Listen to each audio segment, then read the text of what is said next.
네, 안녕하세요. 어차피 지금 뭐 신규생은 없으신 거잖아요. 그죠? 여기. 새로 오신 분들이 계시나요? 이 수업을 처음 들어오신 분들? 없으시죠? 그러니까, 수업 방식은 작년까지 했던 거랑은 좀 틀릴 것 같기는 해요. 이제 작년 같은 경우는 그냥, 지금 자료를 보시면 아시겠지만 3페이지부터가 시작이에요. 그래서 32페이지까지 있으니까 사실 30페이지가 채 안 되는 거죠.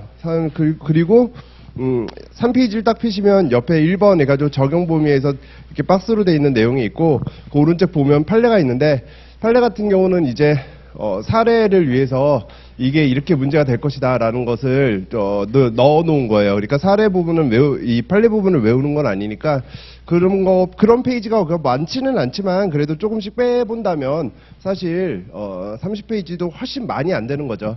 이게 전체를 다 정리해 놓은 거거든요. 그래도 올해 중요하다라고 생각되는 것 부분. 그래서 핸드북에서 좀 빠진 건 있지만은 그래도 정리해 놓은 거니까 이제 마무리 자료로 만든 거고 이걸 좀 암기하시면 될 것 같고요.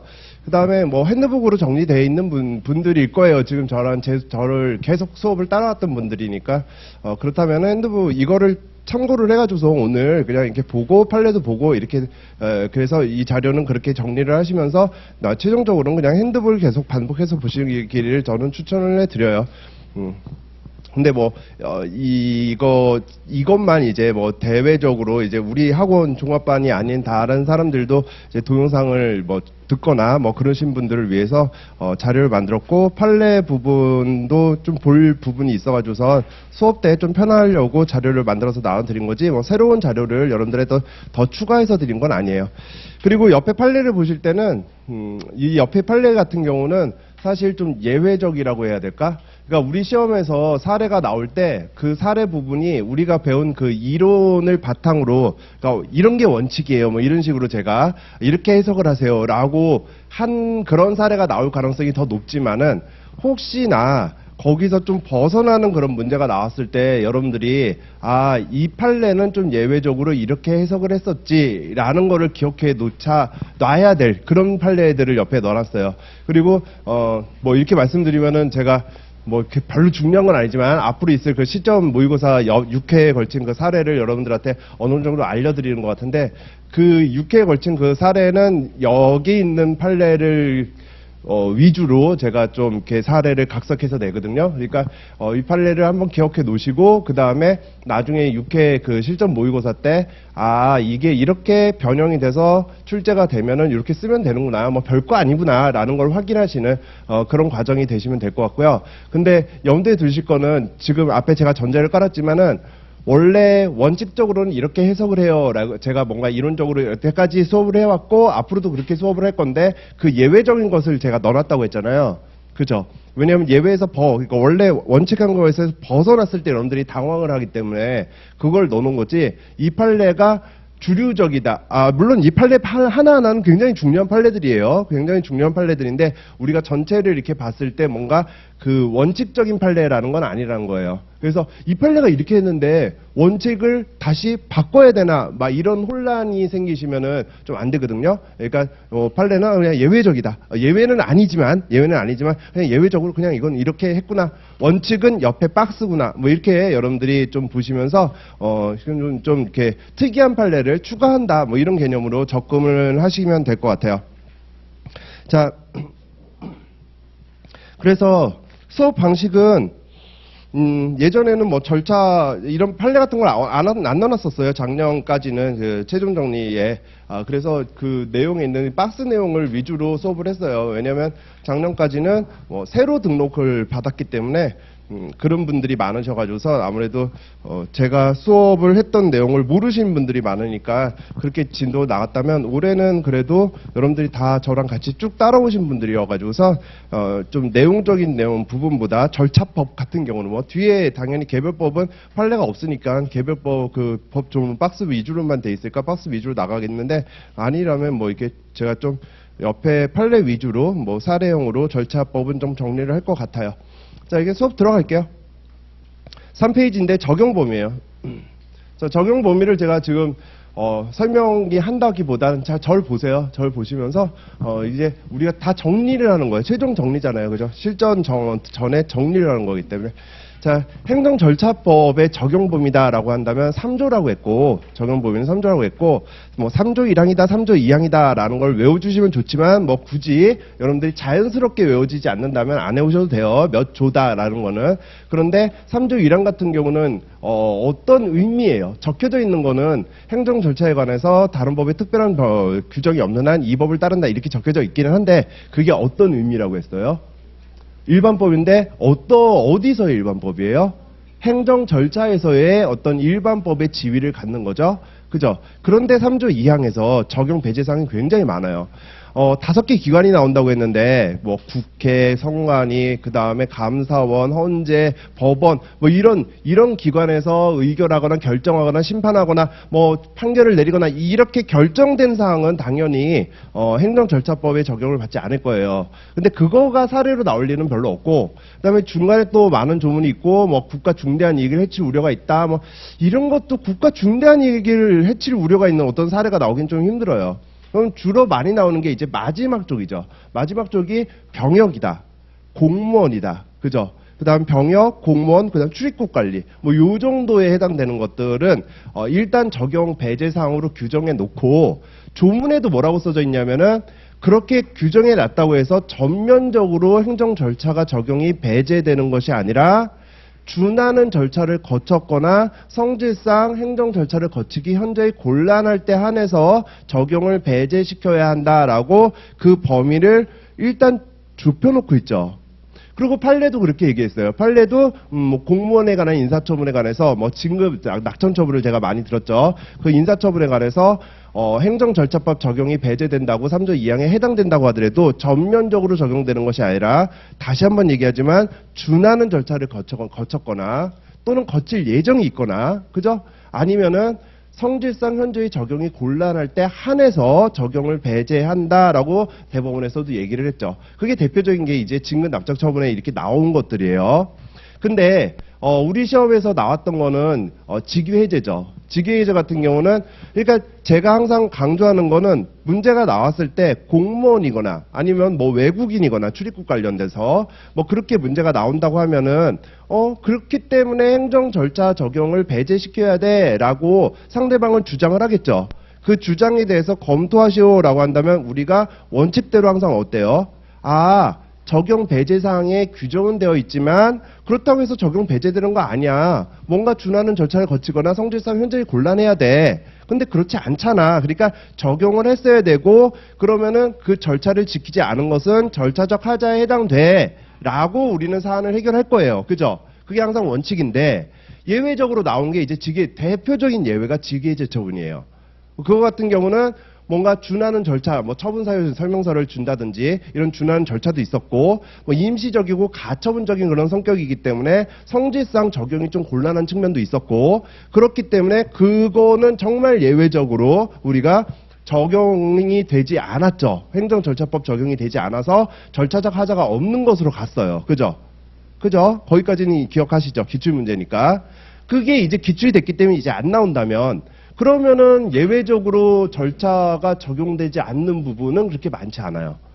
그러면 옆에 판례는 뭐냐면, 절차법이 적용은 되는데 절차적 하자가 없다고 한 판례예요. 절차가 적용은 되는데 절차적 하자가 없다고 한 판례. 그리고 이것도 문제가 두 가지로 나올 수 있어요.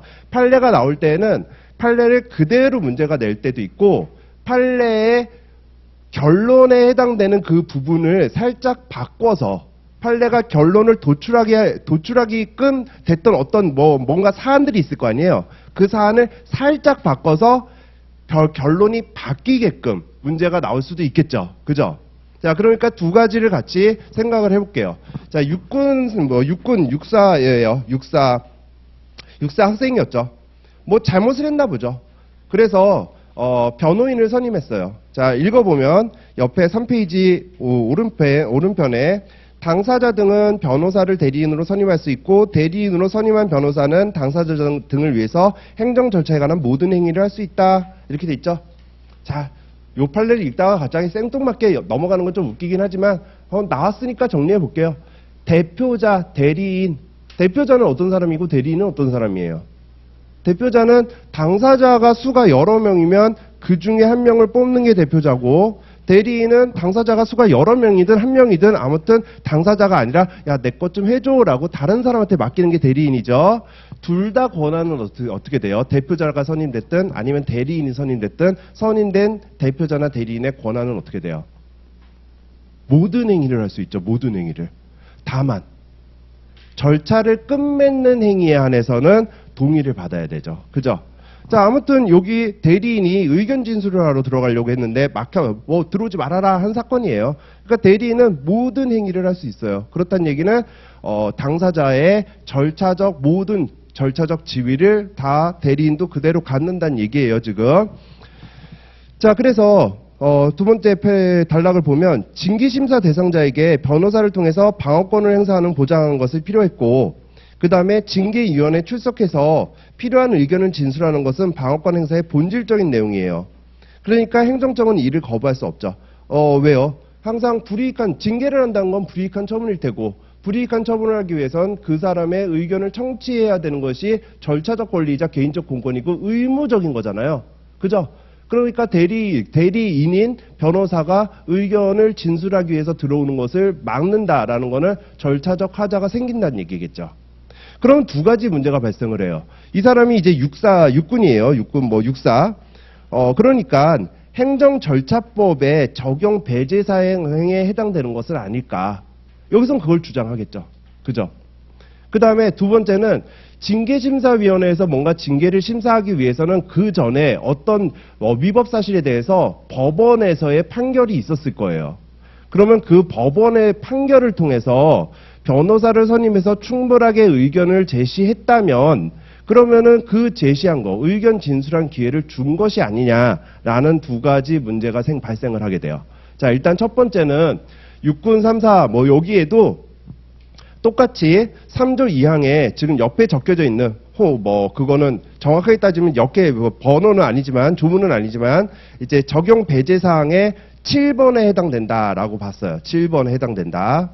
병역법이나 외국인 출입국 난민 또는 뭔가 공무원 인사관계 징계와 처분에 해당된다. 그렇지만 그 밑에 있는 단서처럼 뭐예요? 준하는 절차를 거쳤거나 성질상 현재의 곤란한 사항은 아니기 때문에 의견 청취의 기회를 주어야 한다. 그러니까 절차적 하자가 발생하는 것은 맞다라고 평가를 했죠. 자, 볼까요? 양가로 2번 부분 볼게요. 밑줄 쳐놓으세요. 행정의 공정성, 투명성, 신뢰성을 확보하고 국민의 권익 보호를 목적으로 하는 행정절차법 입법 목적에 비추어 보면 여기다 밑줄 쳐놓으세요. 이 문구 외우셔야죠. 어디다 쓰라고 했어요, 제가? 논술 문제의 사안의 검토 부분에 처분 절차에 대해서 절차 하자가 있네, 없네, 이런 문제가 나온다면은 사안의 적용, 또는 최종적인 사안의 해결, 이쪽에 이거 한 줄 덧붙여주면 판례 표현이기 때문에 점수 플러스 된다고 했죠. 판례 표현이기도 하고 행정절차법 1조기도 하고, 그죠? 행정의 공투신을 확보하고 국민 권익을 보호하는 절차의 입법 목적에 비춰보면 여기다 밑줄 치시고, 공무원 인사관계 법령 처분에 관해서 절차를 거치기 곤란하거나 불필요하다고 인정되는 처분이나 준하는 절차를 거치도록 하는 처분에 관해서만 말하는 것이다. 따라서 이러한 법리는 육군 3사관 학교 생도에 대한 퇴학 처분에도 마찬가지로 적용된다. 그러니까 의견 청취 기회, 절차적 권리 주어야 한다. 행정절차법 적용된다. 이렇게 얘기를 한 거예요. 되셨어요? 지금 논점이 된 거 첫 번째는 해결된 거죠. 육군 3사관 학교 공무원에 준해서 우리가 여기 적용 배제 사항에 해당되는 거 아니야? 판례가 뭐라고 얘기했다고요? 적용 배제 사항 아니야. 왜요? 해당은 되지만은 준하는 절차를 거쳤거나 성질상 현재의 곤란한 경우가 아니니까 이렇게 얘기를 했어요.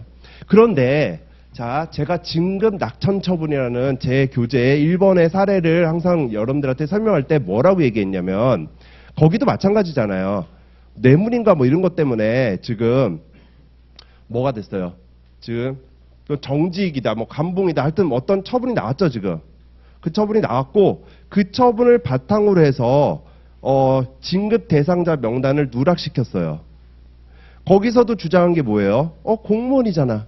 아니야. 공무원이더라도 지금 제가 계속 말한 것처럼 행정절차법 적용돼. 그 다음에 거기서 감봉인지 뭔지 하여튼 감봉이라는 처분이 나올 때 소송에서 충분하게 의견 진술 기회 주었잖아.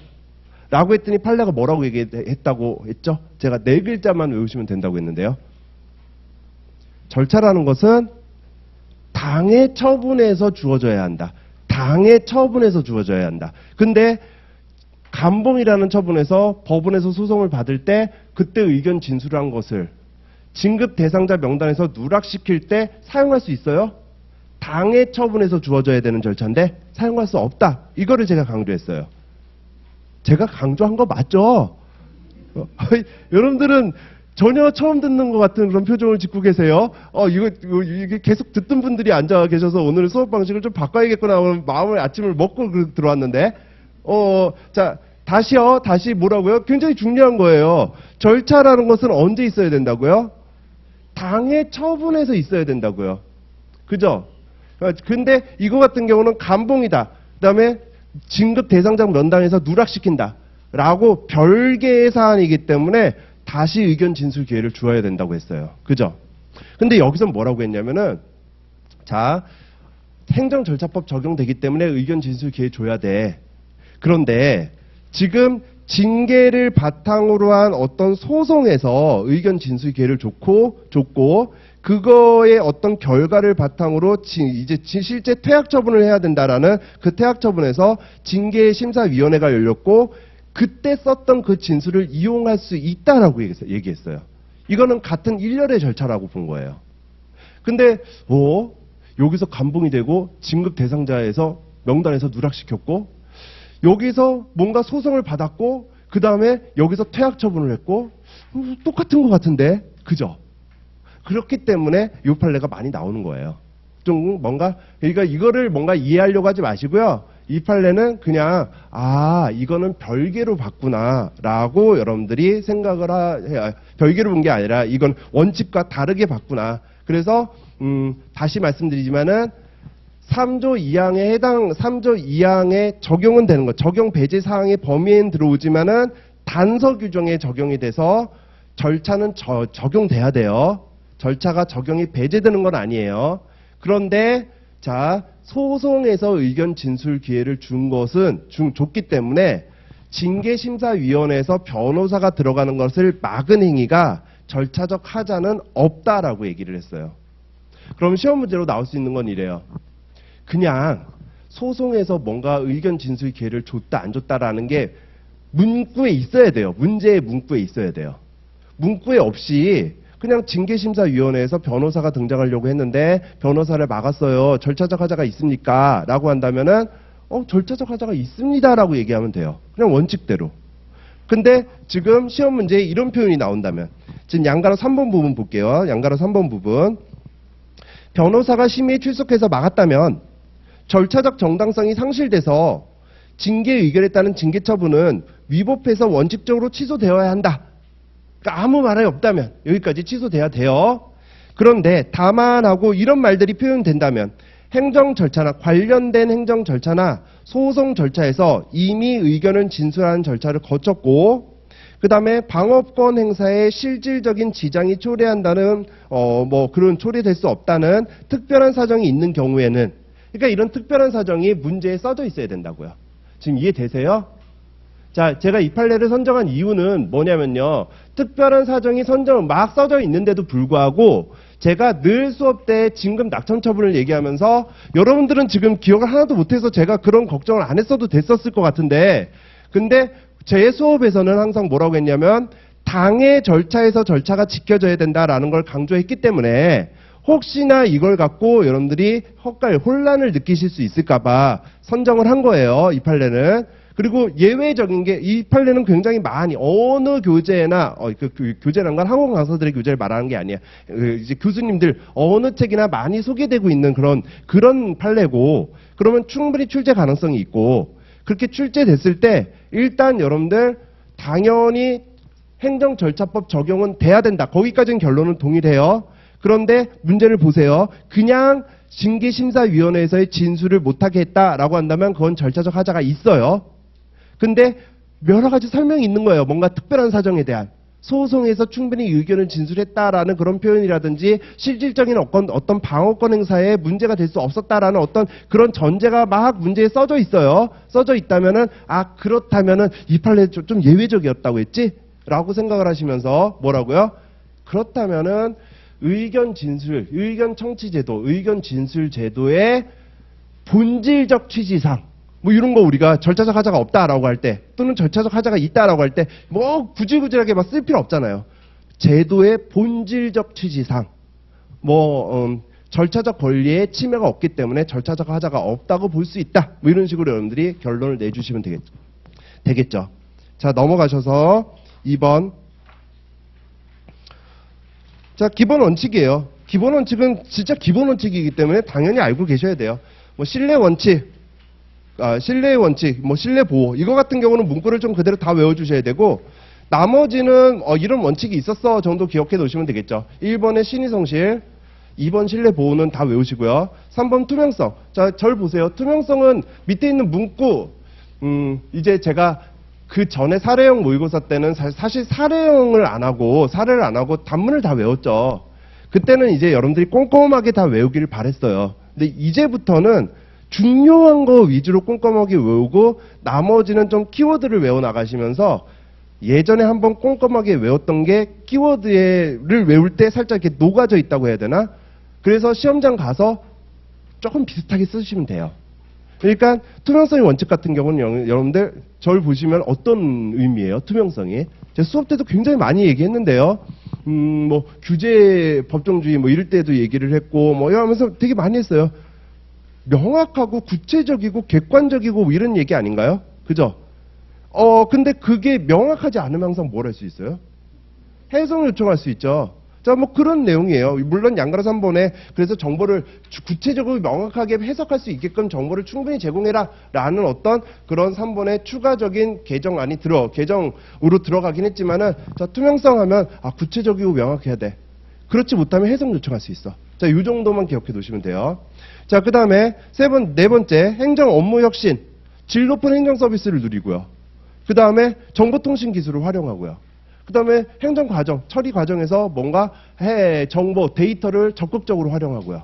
자, 뭐 세 가지죠. 그죠? 질 높은 행정 서비스, 뭐 누구나 균등하게, 뭐 이렇게 덧붙일 수 있으면 좋겠지만 하여튼 질 높은 서비스, 정보통신 기술 활용, 그 다음에 데이터 활용, 뭐 이 정도 우리가 기억해 두시면 돼요. 그런데 이제 외우실 거는 신뢰보호는 그대로 외우셔야죠.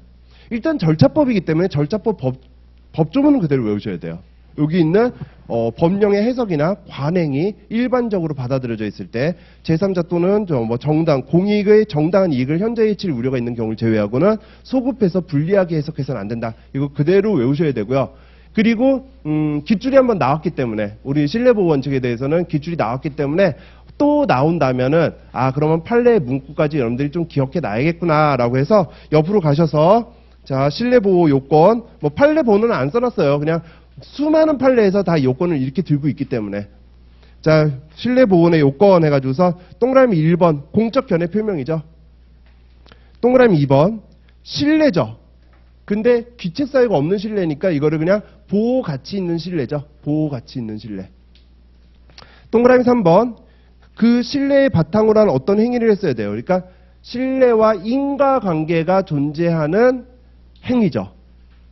그 다음에 4번 그 공적 견해 표명을 선행행위라고 한다면 그 공적 견해 표명, 그러니까 선행행위에 반하는 후행 처분이 나와야죠. 그 다음 동그라미 5번 공익 또는 제3자의 정당한 이익을 해칠 우려가 없어야 되죠. 자, 이 5가지 요건을 충족한다면, 그죠? 이 요건을 외우라는 거는 깃줄 문제를 비추어서 본다면 일단 써야 될 내용은 왼쪽에 있는 신뢰보호 원칙 조문 그대로예요. 근데 깃줄 문제가 신뢰가 훼손된다고 주장합니다. 주장이 타당한지를 검토하시오 이렇게 나오잖아요. 사례 문제는. 그럼 검토를 할 때 사안의 해결을 해야 될 거 아니에요. 사안의 해결에 이 요건이 다 들어가는지를 여러분들이 말을 만들어서 그 요건이 맞으면 신뢰에 해쳤다. 그러니까 어떤 위법한 처분이다. 주장이 타당하다. 뭐 이렇게 쓰시는 거고, 이 요건 중에 뭐가 빠졌다면 이 부분에서 뭔가 빠졌기 때문에 신뢰가 형성됐다고 볼 수 없어서 뭐 타당한 처분, 적법한 처분이다. 이렇게 여러분들이 사안의 해결 쪽에 녹아서 넣어야 된다는 얘기죠. 그 다음에 제일 문제가 많이 나오는 부분은 일단 우리 기출문제 같은 경우는 여기 부분이 아니라 뭐 신뢰 규칙 사유가 없다, 뭐 또는 신뢰가 형성되기 좀 힘들었다, 이 정도 여기 부분에서 문제가 나왔는데, 그래도 많이 나오는 부분은 공적 견해 표명이에요. 공적 견해 표명이라는 거는 공무원이 어떤 이렇다 저렇다라고 말을 했어야 되는 거잖아요. 야, 공무원이 A야 라고 해놓고 나중에 B야 이렇게 바꾸면은 그럼 문제가 되는 거죠. 근데 그 A야 라고 말한 것이 공적인 견해 표명에 해당되느냐 여부가 제일 문제가 될 거고요. 그때 여러분들은 수많은 1차에서 배운 판례들이 있을 텐데 좀 잊어버리시고, 일단 공적 견해 표명이라는 거는 누가 그 공무원이 그 직무를 담당해야지만 인정되는 거예요. 아니에요. 국민 입장에서 봤을 때는 공무원이 하는 얘기는 그 공무원이 어떤 업무를 담당하고 있는지 잘 몰라요. 모르기 때문에 자 이렇게 나오죠. 두 번째 목차, 그러니까 밑에서부터 4페이지 오른쪽에 밑에서부터 5번째 줄, 또한 요건의 하나인 공적 견해 표명에 있어서 그 여부를 판단하는 데 있어서 반드시 조직상의 형식적인 권한 분쟁이 구해될 것이 아니고 조직상의 형식적인 권한 분쟁에 구해될 것이 아니에요. 아니고 쭉 가서 상대방의 신뢰 가능성에 비추어 실질에 의해서 판단해야 한다. 이렇게 얘기했어요. 실질에 의해서 판단해야 한다. 근데 확실한 건 뭐냐면요. 혹시나 이런 단어들이 들어가면 뭔가 공무원이 의견을, 자기의 견해를 얘기할 때 다른 기관이나 그 업무를 담당했든 안 담당했든 그게 중요한 게 아니라 충분한 뭔가 심의 의결 과정을 거쳐서 얘기한 거냐, 그냥 묻는 거에 뭐 그렇지 않을까요? 뭐 그래요. 뭐 이렇게 그냥 단단히 이렇게 얘기한 거냐. 그러니까 만약에 그게 구별될 정도로 사안에 뭔가 적혀져 있다면 그러면 여러분들이 또 이 문구에 너무 함몰되면 안 되죠. 형식적인 권한 분장에 의거할 것이 아니라 실질에 판단해서 종합적으로 고려해야 돼. 그런데 문제에 그냥 민원인이 그냥 와가지고선 민원부서에 담당 부서도 아닌 곳에다가 이렇게 그냥 칙하고 물었는데 뭐 그럴 거예요 라고 얘기했더니, 야 그게 형식적인 권한 분장에서 뭐 의거해서 실질적으로 판단해야 돼, 그래서 신뢰가 있어 라고 뭐 이렇게 여러분들이 결론을 내리시면은 그런 경우는 아닐 거예요. 근데 절차법에서 그렇게까지 문제가 나올 일은 없기는 한데, 그래서 일단 원칙적으로 이 정도를 기억해 두시면 될 것 같아요. 자, 넘어가셔서 3번의 당사자죠. 자, 상번의 당사자는 일단 개념을 보시면 처분에 의하여 직접 상대가 되는 당사자와 직권 또는 신청에 따라 행정 절차에 이것도 역시 직접 참여하게 된 이해관계인이에요. 직접, 밑에는 안 써져 있고 위에는 그냥 직접 상대방이 되는 당사자 이렇게 이렇게 써져 있는데, 직접에다가 좀 여러분들 체크를 팍팍 해놓고 외워두세요. 왜냐하면 그건 이제 제가 좀 이따가 얘기를 할게요. 개념 정확하게 외우세요. 당사자는 직접 상대가 되는 사람. 그 다음에 등은요, 직권 또는 신청에 의해서 절차에 참여하게 되는 사람. 이거를 등이라고 얘기를 해요. 자격은 자연인, 법인 아닌 사단재단, 법령에 따라서 권리 의무의 주체가 될 수 있는 자, 이렇게 말씀을 드렸고, 승계에서 자연인은 사망에 의해서 상속되면 법인에 해당되는 사람들은 합병에 의해서, 그죠? 그 다음에 법령 등에 따라서 권리 의무의 주체가 될 수 있는 자는 행정청의 승인을 받아 지위가 승계가 된다고 했어요. 그러니까 외우실 때 자연인, 사망, 상속, 법인, 합병, 그 다음에 법령에 따라 권리 의무의 주체가 될 수 있는 자, 행정청의 승인. 자, 이렇게 이 정도 외우시고, 승계는 거기서 그냥 그 정도까지만 외워서 끝내시면 돼요. 그런데 이제 문제가 되는 거는 첫 번째 판례는 제가 많이 얘기했어요. 자, 여러분들 당사자에 대해서 사례가 나온다면 써야 될 사례가 그렇게 많지는 않아요. 그러니까 당사자로만 사례가 나오겠어요? 당사자로만? 이 사람이 당사자에 해당되는지 안 되는지만 검토 10점짜리밖에 안 돼요. 그 정도는. 그러니까 나올 수는 있는데 하나의 작은 논점으로 나오는 거지 이게 풀 문제로 나오지는 않는다고요. 그러면은 사실 사전통지 뭐 사전통지 때 하겠지만 사전통지 또는 뭐 의견 청취 다 뭐예요? 당사자에게 불이익한 처분을 할 때 당사자 등에게 뭐를 하는 거예요? 사전통지와 의견 청취를 해서 그 당사자 등이 사전통지를 받았으니까 그 기간 내에 의견을 제출하는 걸 거 아니에요. 그죠? 그렇잖아요. 그러면 여러분들이 사전통지와 의견 청취, 그게 청문일 수도 있고 뭐 공청일 수도 있고 의견 제출일 수도 있는데 뭐든 아무튼 사례가 이게 주 논점으로 나오겠죠. 이 주 논점으로 나올 때 여러분들이 생각할 거는 두 가지예요. 과연 여기 사례에 적혀져 있는 것이 불이익한 처분인지, 그죠? 그 다음에 두 번째, 지금 뭐를 했다 안 했다 주장하고 절차적 하자가 있다 없다 주장하고 있는데 그 사람이 당사자 등에 해당되는지를 두 가지를 먼저 검토하는 거죠. 근데 제가 문제 냈을 때 사전통지와 의견 청취, 뭐 의견 진술 절차를 뭐 안 했다라는 그런 문제를 냈을 때 여러분들이 불이익한 처분인지 또는 당사자 등에 해당되는지를 목차를 잡아서 써본 적이 있어요? 쓸 일이 별로 없어요. 사실 쓸 일이 없거든요. 생각을 해볼게요. 죄송해요. 제가 영업정지 처분을 했어요. 이분이 미성년자한테 주류를 제공해서 영업정지 처분을 했어요. 근데 사전통지를 안 했거든요. 이거 갖고 절차적 하자가 있는지를 써보세요. 그러면 이분한테 영업정지 처분을 하는데 이분이 당사자에 해당되는지 영업정지 처분을 했는데 그게 불이익한 처분에 해당되는지 이게 권리를 제한하는 건지 의무를 부과하는 건지 그거를 쓸 시간도 없고 이거 너무 당연한 거 아니에요? 너무 당연한 거를 쓸 필요는 없기 때문에 안 쓰는 거지 사실 원래는 검토를 하고 들어가야죠. 시험 시간이 길면 검토하고 들어가라고 할 거예요. 암만 당연해도. 근데 우리는 시험 시간이 짧으니까 그냥 넘어가는 거예요. 근데 이렇게 영업 지위승계 처분 같은 경우, 첫 번째 판례 같은 경우는 이런 경우는 너무나 당연한 경우가 아니거든요. 그래서 너무나 당연하지 않은 경우의 판례만 뽑아보면 이 두 가지밖에 없어요. 지위승계는 여러 가지가 있겠죠. 여러 가지가 있는데 어차피 다 지위승계고 그거는 제가 수업 때 많이 얘기했잖아요. 자, 지위승계 처분이 일어났어요. 갑의 지위를 을에게 승계를 시켰고 승계를 해서 을이 나 이거 하게 해주세요 라는 허가 신청을 했고 그 신청에 따라서 행정청이 허가를 내줬다. 그 허가 처분이 원래 기존 영업자인 갑에게 어떤 처분이라고요? 불이익한 처분이에요. 불이익한 처분이라면은 권리를 제한하거나 의무를 부과해야 된다는 얘기인데 그러면 뭔데요?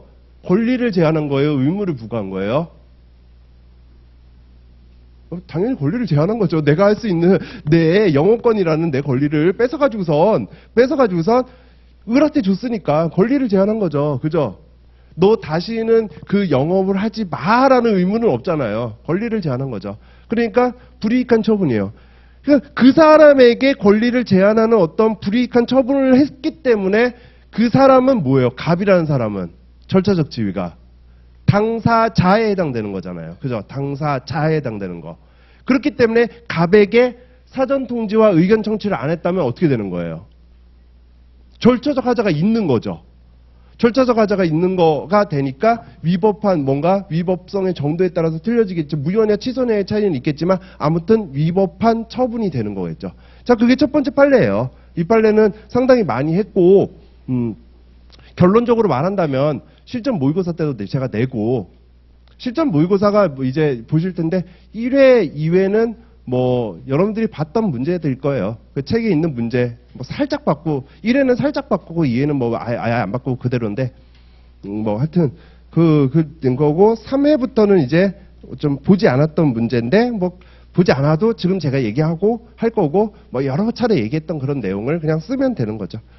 자, 그래서 이거는 그냥 넘어갈게요. 이 판례는 안 읽어도 될 것 같아요. 여러분들 제가 누차 기본 이론 때부터 얘기를 했던 문제라서 그럼 두 번째를 볼게요. 두 번째.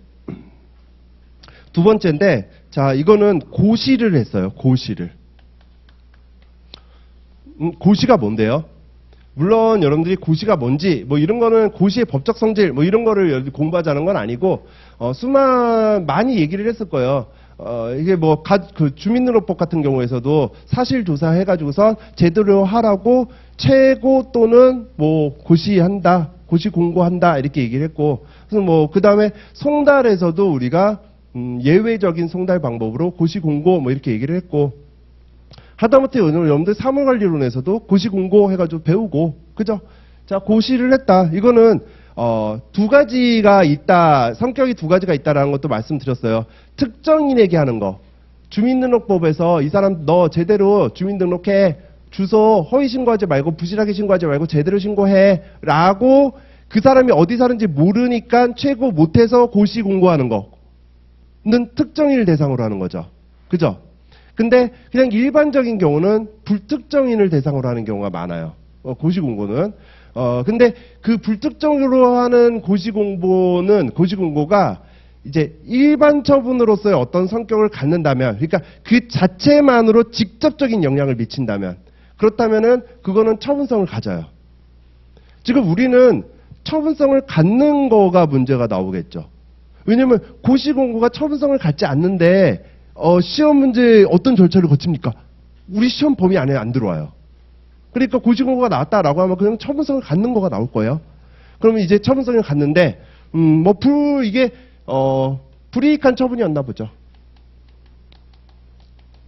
뭐 해라, 뭐 하지 말아라, 뭐 그냥 의무를 부과하거나 아니면 권리를 제한하거나, 뭐 해라라고 해서 의무를 부과하거나 아니면 뭐 하지 말아라라고 해서 권리를 제한하거나 그런 불이익한 처분이었나 보죠. 자, 그러면 이제 불특정인 다수인데 뭐 수많은 사람들이 있지만 갑이라는 애가 이거에 적용을 받아요. 적용을 받게 됐죠. 불이익한 처분이 갑에게 뭔가 내려지게 된 거예요. 이 고시공고 그 자체만으로.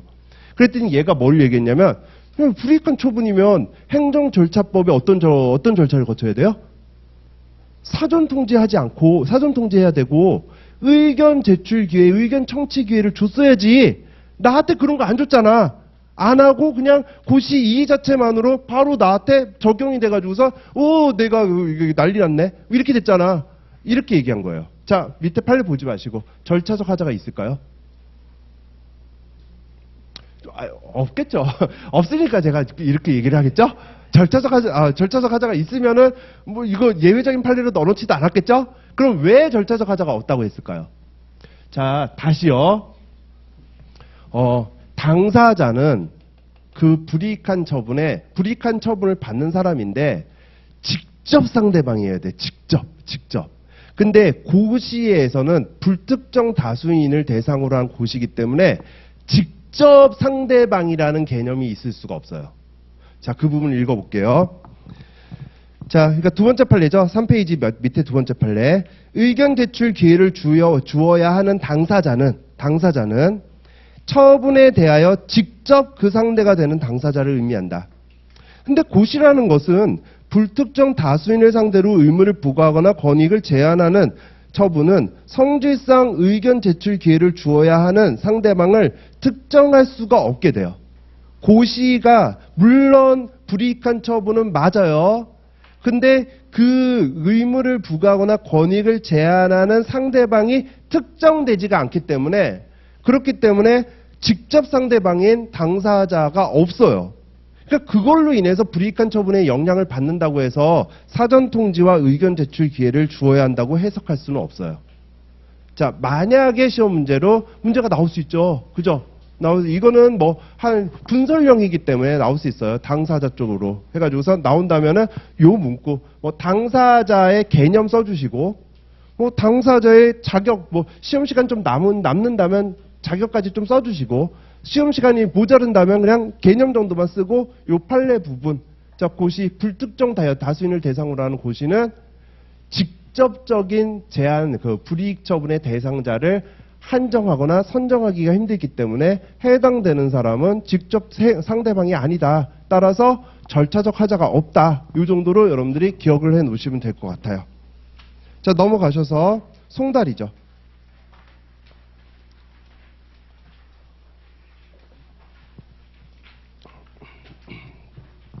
자, 송다리 시험 문제가 나온다면 그냥 얼척없게 양가를 1번 해가지고선 송달에 대해서 뭐 약술하셔. 문제는 되게 긴데 그냥 양가를 1번에 송달에 대해서 약술하셔. 이렇게 나올 수도 있죠. 그럼 그냥 단문 쓰시면 돼요. 근데 이제 10회가 넘어가기 때문에 그렇게 좀 모양새 빠지는 문제가 나올 리는 조금 없어요. 물론 나올 수는 있는데 그럼 문제가 뭐가 나오냐면 이렇게 나오겠죠. 절차적인 거예요. 절차적인 걸로 우리는 시작을 해야 돼요. 사전통지는 말로 할 수 있나요? 처분은 말로 할 수 있어요?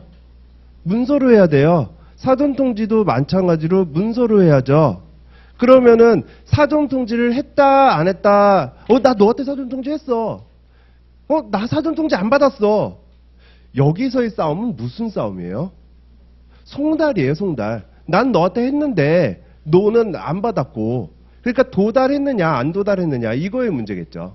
그러면 송달 방식 뭐 어떻게 문제가 나올지는 모르겠는데 근데 자 그냥 우편교부정보통신망이고요. 우편교부정보통신망. 그리고 내가 동의도 안 했는데 메일로 보냈다, 내 지정하지도 않은 메일로 보냈다, 송달 안 한 거겠죠, 뭐 그거는. 그죠? 그다음 교부는 교부 확인증 줬어야 되고 뭐 동거인까지 뭐 우리가 지식을 갖고 있는 뭐 사리분별이 가능한 그 동거인까지도 다 되고, 그다음에 이 사람이 정당한 이유 없이 막 수령을 거부하고 있다라고 한다면 그냥 거기다 붙여놓고 오는 것도 도달한 것으로 보니까 우리가 사전통지서를 보냈다, 처분 불이익한 처분을 했다라고 볼 수 있는 거예요 지금. 이거 너무 그냥 당연한 거죠. 그러면 다시 자, 요 옆에 거 제가 이거 외우자는 거는 그냥 여러분들 안 봐도 되겠죠. 그럼 다시 고시 쪽으로 가볼게요. 그럼 고시는 언제, 지금 우리가 우편교부 정보통신망으로 보내야 되는데 다 도달주의를 택한다고 했어요. 우편이나 뭐 교부나 이런 거 도달해야 되고, 정보통신망은 입력 시 도달한 것으로 본다라고 했고, 그러면 예외적으로 우편교부 정보통신망을 못할 때 이제 고시 공고를 하는 거거든요. 그것도 송달 방법은 맞잖아요. 그럼 고시 공고의 효력 발생은 언제냐고요? 14일 이후잖아요. 지금 절차법이니까. 그럼 14일 후 효력이 발생을 해요. 그럼 그게 도달됐다는 얘기예요. 그쵸? 만약에 근데 이거는 제가 그냥 선정만 하고 그냥 개념을 여러분들한테 그냥 말하자고 하고 넘어간 거지, 문제로 나오기가 조금 많이 애매해요. 왜냐면 절차, 우리는 처분의 효력을 갖고 싸우는 게 아니라 처분이 나오기 전에 절차적 효력을 갖고 지금 시험 문제를 내야 되는데, 사전통지서를 고시했다. 그럴 일은 별로 없기는 하죠. 근데 그럼에도 불구하고 선정한 이유는 아까와 판례와 해가지고선 바탕으로 해서 이렇게 문제가 나올 수는 있죠. 이 사람이 의견 진술, 아까처럼 고시 의견 진술기회 주지 않았기 때문에 뭐 나는, 그럼 고시의 직접적인, 그 고시 같은 경우는 직접적인 상대방이 아니기 때문에 의견 진술 뭐 또는 사전통지 대상이 되지 않는다. 그래서 절차적 하자가 없다.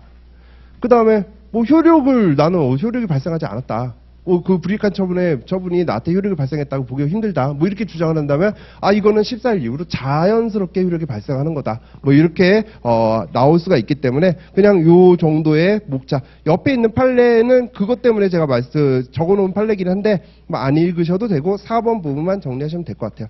자, 넘어가셔서 5페이지요. 저를 볼게요. 절차적 하자. 제가 지금 설명한 건 아니죠. 이거 진짜 너무 많이 했어요. 절차적 하자. 뭔가 절차적 하자가 있고 문제가 뭐가 나와요? 절차적 하자를 검토하시오라고 한다면 이건 뭐 쓸 필요는 크게는 없어요. 뭐 시간이 남는다면 그런 절차적 하자가 있으니까 위법한 처분이 된다. 뭐 그 정도로 사안 해결 부분에 한두 줄 써주는 건 모를까? 그건 아니고, 어떻게 문제가 나왔을 때 절차적 하자가 있다. 그런데 그 처분의 효력이 어떻게 됩니까? 라고 물었을 때는 이제 요 5번을 쓰는 거죠. 그죠? 그럼 5번이 뭔데요? 절차적 하자의 독자적 위법성 인정 여부예요. 왜 이런 거 인정 여부에 대한 싸움이 시작된다고요? 행정절차법상에는 절차적 하자에 관한 효력 규정, 그러니까 처리 규정이 없어요. 없기 때문에 대립이 있는데, 자, 항상 행정의 효율성과 국민의 권익 구제 사이의 싸움이고, 효율성과 권익 구제 사이의 싸움. 그리고 판례가 뭐라고 얘기했다고요? 절차상 하자만을 이유로 그 처분을 취소했어요. 독자적 위법성이 있다 없다 이런 말을 한 적은 없어요. 그냥 그 절차적 하자만으로 그 처분을, 그 행정행위를 취소했죠. 검토해서 우리가 이제 헌재의 견해를 생각해 보는 거예요. 검토에다가 마치 내 생각인 것처럼 쓰는 거죠. 그럼 뭐라고 쓰면 돼요? 행정 절차도 헌법 12조 적법 절차 원리가 일반 조항으로서 유추 적용되기 때문에 절차하자는 기본권 침해에 해당된다. 기본권을 침해한 거니까 당연히 독자적 위법성을 인정할 것이다. 그러면 위법성을 인정하면 그 정도는요, 중대 명백설에 따라서 무효 또는 취소가 될 것이다. 이렇게 되는 거죠. 근데 절차하자는 보통 뭐예요? 중대하지만 명백하지는 않은 하자라서 그래서 취소 사유에 해당된다. 그 정도 결론을 내요. 그 정도 결론을 내요. 그리고 난 다음에 이제 시험 문제가 덧붙이는 문제가 우리는 이상하게 치유 쪽으로 많이 나왔어요. 그런데 어쩌고 저쩌고 뭔가를 했더니 이 처분이 적법한 처분으로 치유되겠습니까? 이런 걸 많이 물었죠. 자, 치유는 원칙적으로 어떻게 되나요? 부정돼요. 원칙적으로 안 돼요. 그런데 권익 침해가 없고요. 행정청이 적어도 쟁송제기 이전에 적극적인 뭔가 자기의 진지한 노력으로 그거를 고치려는 노력이 있었다면, 행위가 있었다면, 그렇다면은 예외적으로 우리가 제한적으로 긍정이 될 거예요. 그렇게 제한적으로 긍정이 됐다면은 처음부터 소급해서 적법한 처분으로 보는 거죠. 그죠? 시험에 치유가 많이 나왔지만 하나는 그냥 하나 같은 경우는 그냥 일반론은 이런 걸 쓰는 거예요. 뭐 특별하게 뭔가 주어지지 않고, 야, 이렇게 진짜 권익 침해가 없고 쟁송 이전에 뭔가 행위가 있었다면 그러면 치유를 인정할 수도 있을 테고, 그게 아니라면 치유를 인정하지 못할 것이다. 뭐 이렇게 결론을 내는 문제가 쭉 나왔다면, 그래도 가장 최근에는 청문으로 나왔죠.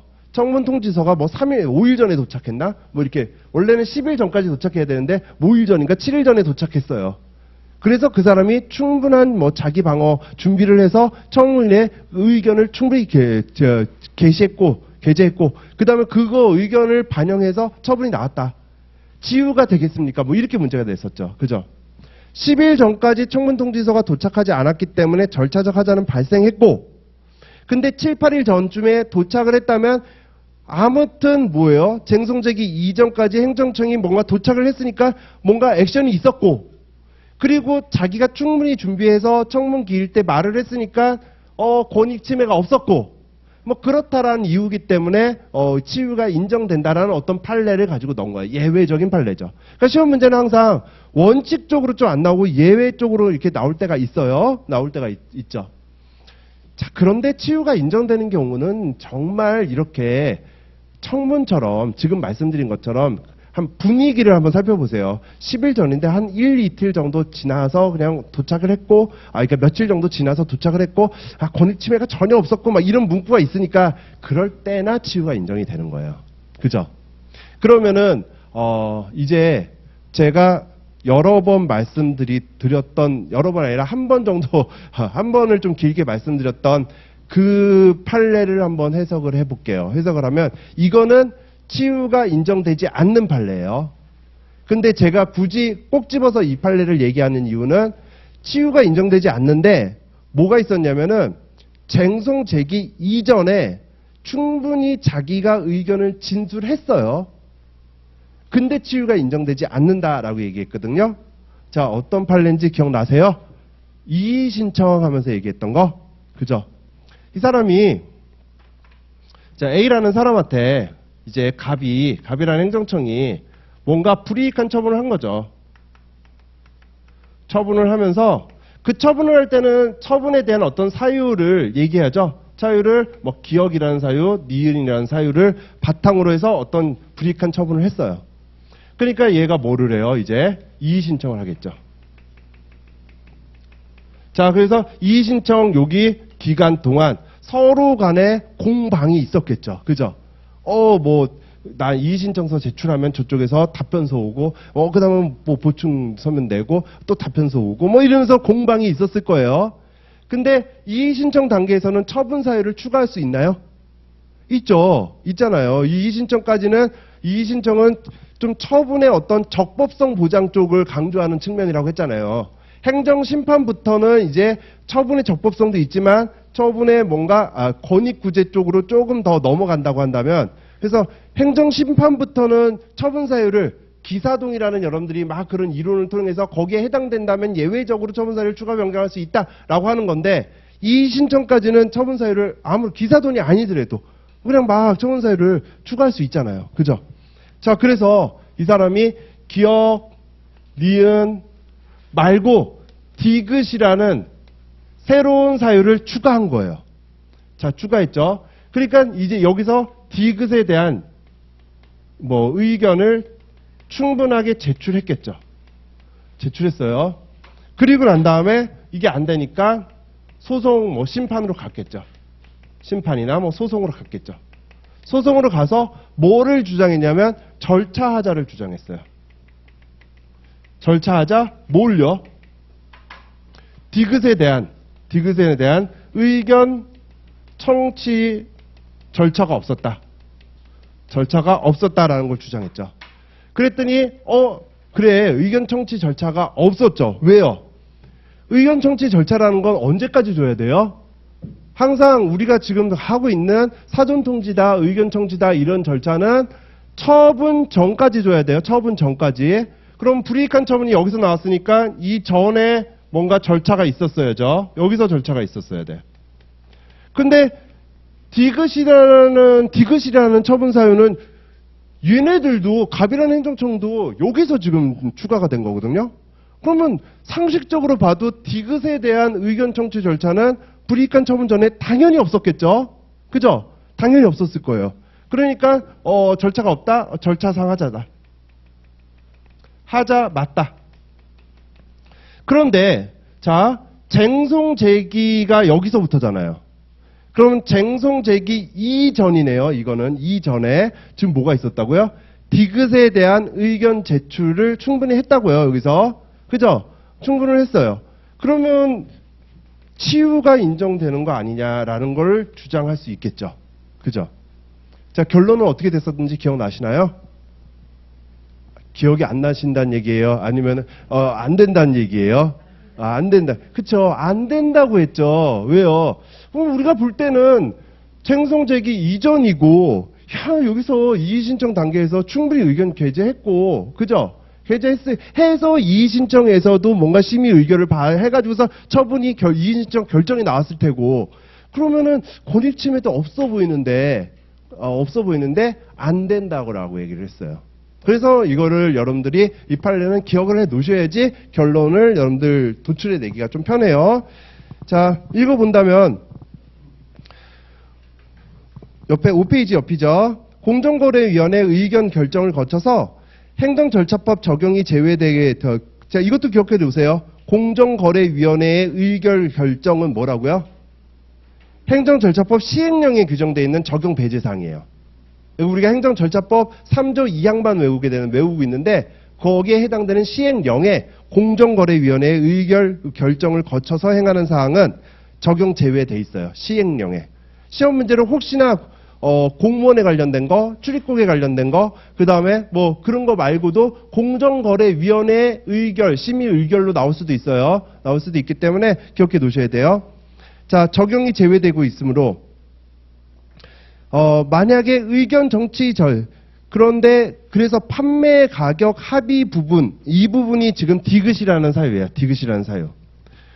얘가 맨 처음에 뭘 얘기했냐면 판매 가격 합의라는 것은 의견 청취를 듣고 그거 의견을 반영해가지고서 뭔가 처분을 내리기에는 그러면 사전적인 어떤 증거 인멸의 그런 가능성도 좀 높고, 그 다음에 그게 조사하는 기간이 길기 때문에 일단 처분을 내리고 난 다음에 상호적으로 보충할 수밖에 없었고, 등등, 뭔가 행정절차법상 의견 청취의 배제 사유, 예외 사유, 면제 사유, 긴자성포에서 성질상 뭔가 현저히 곤란했기 때문에 예외에 해당된다라는 걸 주장한 거예요.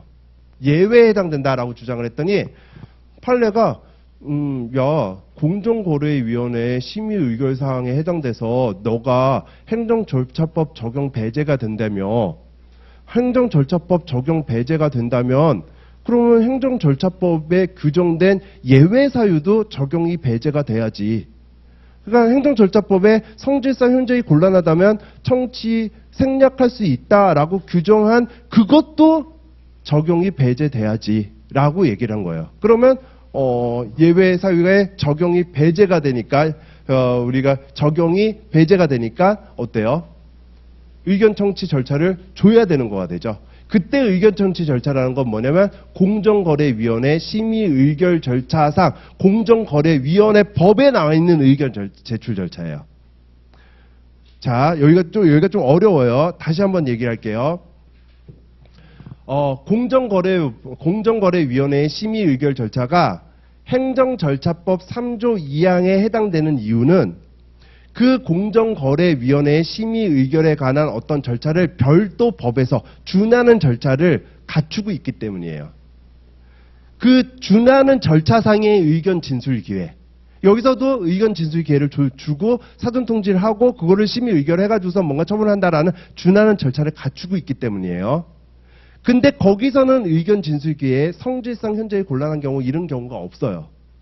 그러니까 얘는 다른 거는 다 공정거래위원회법을 따르면서 행정절차법의 성질상 현저히 곤란한 경우 요것만 좀 이용해 먹고 싶었던 거죠. 이해가 되세요? 그러니까 그것만 이용해 먹고 싶어 하니까 야, 네가 그게 준하는 절차에 따른다면 그냥 그쪽으로 가. 행정절차법 3조 2항도 그 예외 사유도 적용 배제 사유도 3조 2항이래요. 그 의견 청취 절차의 배제 사유 긴자성포도 너는 적용이 되지 않아. 이렇게 얘기를 한 거예요. 자, 그래서 과징금 납부 명령에 소정의 의견 청취 절차 생략 사유가 존재한다고 하더라도 행정절차법상의 의견 청취 절차 생략 사유가 존재한다고 하더라도 그렇다고 하더라도 행정절차법을 적용해서 의견 청취 절차를 생략할 수는 없다. 그 다음에 두 번째 부분이 이제 지금 제가 말씀드린 거예요. 원고가 시정조치 및 과징금 납부 명령에 불복해서 피고에게 이의 신청을 하고 그때 판매 가격 합의라는 그 부분에 대해서 이때 이제 판매 가격 합의라는 처분 사유가 추가됐고 그 추가된 그 판매 가격 합의 부분에 대해서 의견을 제출했다고 하더라도 이거는 처분 전에 발생한 절차적 하자가 치유된다고 볼 수 없다. 이렇게 얘기를 했어요. 자, 치유가 되지 않는다고 봤죠. 자, 넘어가셔서 사전통지 이제부터 처분 절차가 나오게 되는데 쉬었다가 들어가겠죠. 잠깐 쉬는 시간 갖도록 하겠습니다.